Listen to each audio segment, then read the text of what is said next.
పర్యటించనున్నారు. 26 నుంచి ప్రజాగలం పేరుతో చిత్తూరు లోక్సభ స్థానం నుంచి ఎన్నికల ప్రచార యాత్ర ప్రారంభించనున్నారు.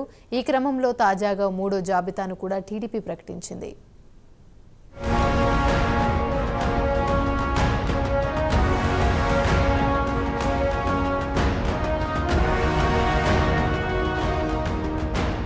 ఎన్నికల వేళ చంద్రబాబు, పవన్ కీలక నిర్ణయాల దిశగా అడుగులు వేస్తున్నారు. రెండు పార్టీలు తమ అభ్యర్థులపై తుది నిర్ణయానికొచ్చారు. ఎంపీ అభ్యర్థుల విషయంలో బీజేపీ నుంచి స్పష్టత రాకపోవడంతో తమ అభ్యర్థులను ప్రకటించలేదు. బీజేపీ నుంచి కొన్ని మార్పులతో తాజా ప్రతిపాదనలు అందాయి. ఆ ప్రతిపాదనలు పరిశీలించి సీట్ల మార్పు, అభ్యర్థుల ఖరారుపైన కీలక నిర్ణయం తీసుకున్నట్లుగా తెలిసింది. ఎన్నికల ప్రచారానికి, ప్రసంగాలపై వీరి మధ్య చర్చ జరిగినట్లుగా సమాచారం. ఎన్నికల్లో అనుసరించాల్సిన ఉమ్మడి ప్రచార వ్యూహంపై నేతలిద్దరూ సుమారు గంటపాటు చర్చించుకున్నారు. 3 పార్టీలకు చెందిన అగ్రనేతలు ఒకే వేదికపై పాల్గొనే విధంగా కొన్ని సభలు ఏర్పాటు చేయాలని నిర్ణయించినట్లుగా తెలుస్తోంది. తెలుగుదేశం, జనసేన, బీజేపీ సీట్ల సర్దుబాటు తర్వాత 2 పార్టీల నేతలు కొంతమంది అభ్యర్థుల పేర్లను ప్రకటించారు. మరి కొంతమంది పేర్లు ప్రకటించాల్సి ఉన్న తరుణంలో ఇరు అగ్రనేతల భేటీ ప్రాధాన్యత సంతరించుకుంది. సార్వత్రిక ఎన్నికల్లో గెలిపే లక్ష్యంగా ఎన్డీఏ కూటమి దూసుకెళ్తోంది. ఈ నేపథ్యంలో అభ్యర్థుల ప్రకటనతో జోరుమీదున్న టీడీపీ ఇప్పటికే దాదాపు అభ్యర్థులను ప్రకటింపజేసింది. ఎన్నికల షెడ్యూల్ ప్రకటన కంటే ముందే 128 మంది అసెంబ్లీ అభ్యర్థుల్ని ప్రకటించగా ఇక మిగిలిన అభ్యర్థుల ఎంపికపై టీడీపీ అధినేత చంద్రబాబు పెద్ద కసరత్తు చేశారు. జనసేనానితో భేటీ తర్వాత టీడీపీ తాజాగా 11 అసెంబ్లీ స్థానాలకు, 13 లోక్సభ స్థానాలకు అభ్యర్థులను ప్రకటించింది. దీంతో మొత్తం ఇప్పటి వరకు 139 అసెంబ్లీ స్థానాలకు అభ్యర్థులను ప్రకటించినట్లయింది.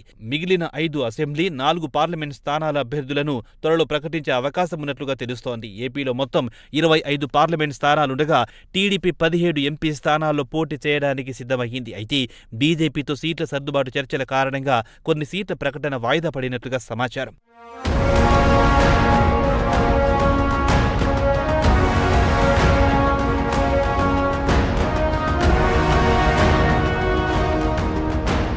తెలుగుదేశం పార్టీ లోక్సభ, శాసనసభ అభ్యర్థులకు ఈ నెల 23న ప్రత్యేక వర్క్షాప్ నిర్వహిస్తోంది. విజయవాడలో A1 కన్వెన్షన్ సెంటర్లో జరిగే కార్యక్రమానికి చంద్రబాబు హాజరు కానున్నారు.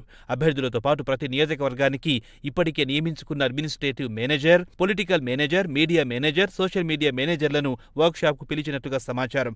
రాబోయే 2 నెలల్లో ఎన్నికల కార్యాచరణ, పోల్ మేనేజ్మెంట్లో అనుసరించాల్సిన వ్యూహాలపై వారికి అవగాహన కల్పించనున్నారు. ఈ నెల 24, 25వ తేదీలో కుప్పం నియోజకవర్గంలో చంద్రబాబు పర్యటించనున్నారు.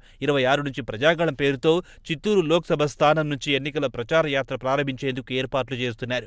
రోజుకు ఒక లోక్సభ నియోజకవర్గ పరిధిలో చంద్రబాబు పర్యటించనున్నారు. ప్రతిరోజు ఉదయం ఒక శాసనసభ నియోజకవర్గం, 10,000 మందితో ప్రజాగళం సభ జరిపేలా ఏర్పాట్లు చేస్తున్నారు. మధ్యాహ్నం 4:30 గంటలకు మరో నియోజకవర్గంలో, రాత్రి 7:30 గంటలకు ఇంకో నియోజకవర్గంలో రోడ్ షో నిర్వహించనున్నారు. ఈ నెల 26 నుంచి సుమారు 20 రోజుల పాటు ఎన్నికల ప్రచారం కొనసాగిస్తారని పార్టీ వర్గాలు తెలిపాయి.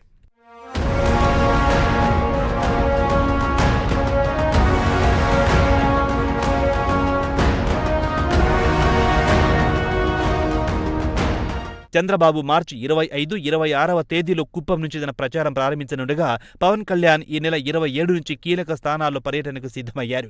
తన వారాహి ద్వారా ప్రచారం చేయాలని డిసైడ్ అయ్యారు. హైదరాబాద్ నుంచి మంగళగిరికి వారాహిని తరలిస్తున్నారు. ముందుగా ఉత్తరాంధ్రలో ప్రచారం మొదలెట్టి గోదావరి జిల్లాలో కొనసాగించేలా ప్లాన్ చేస్తున్నారు. జగన్ కు ధీటుగా మేనిఫెస్టోను ప్లాన్ చేస్తున్నారు.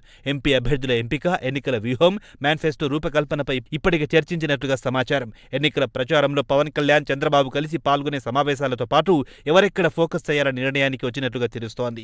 జనసేన, టీడీపీ పొత్తుల్లో ఖరారైన సీట్లలో 2 చోట్ల మార్పులుంటాయని సమాచారం. కొన్ని చోట్ల మార్పు జరిగే ఛాన్స్ కనిపిస్తోంది. జగన్ 27వ తేదీ నుంచి ప్రచారం మొదలు పెట్టనుండడంతో వీరిద్దరూ సైతం పూర్తిగా ప్రజల్లో ఉండేలా కార్యాచరణను సిద్ధం చేస్తున్నారు. 2 పార్టీల నుంచి పార్లమెంట్కు పోటీ చేసే అభ్యర్థుల జాబితా ప్రకటించనున్నారు. జగన్ టార్గెట్గా మేనిఫెస్టోను బలంగా ప్రజల్లోకి తీసుకెళ్లాలని నిర్ణయించారు. పవన్ కళ్యాణ్ ఎక్కువగా ఉత్తరాంధ్ర, గోదావరిలో ప్రచారంపైన ఫోకస్ చేయనున్నారు. చంద్రబాబు రాయలసీమ జిల్లాలో కొనసాగేలా ప్లాన్ చేశారు. బీజేపీతో కలిసి ఉమ్మడి ప్రచారంపైన మరోసారి కమలం పార్టీ నేతలతో భేటీ కావాలని నిర్ణయించారు.